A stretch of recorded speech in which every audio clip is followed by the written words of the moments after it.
On. Oke. Alright, triangle choke dari guard tapi untuk MMA. Kalau aku buka pakai spider guard, jadi dari sini aku mau dekat, dia mundur, dia pukul, pukul kayak gini. Nah dari sini tangannya gue nggak boleh begini lemas, nggak ada pressure. Gue mau begini. Nah kenapa gini? Gue mau buat pressure supaya dia nggak bisa mukul. Kalau dia mau ambil ancang-ancang, gue mundur pala, tendang. Nah jadi dia nggak mau ditendang kayak gini kan. Nah dari sini baru kalau gue rapat gini, pas gue mau triangle choke, kaki gue stuck. Gue maunya kebuka.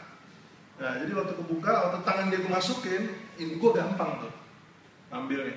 Nah gue nggak mau choke di sini. Setelah dari sini gue bridge, pindahin, gue tahan tangannya di sini supaya dia nggak balik lagi tangannya. Ya pegang sini, gue mau cut, gue mau lihat kupingnya. Dari sini tangan lepas, itu gue lihat kupingnya, baru. Nah sekarang choke gimana? Kaki gue flex. Jadi nggak boleh lemas, gue flex, gue ngambilnya di tulang kering sini. Setelah gue flex, dengkul gue rapetin, perut gue angkat, kepala gue tarik bersama. Jadi gue flex, squeeze, oke?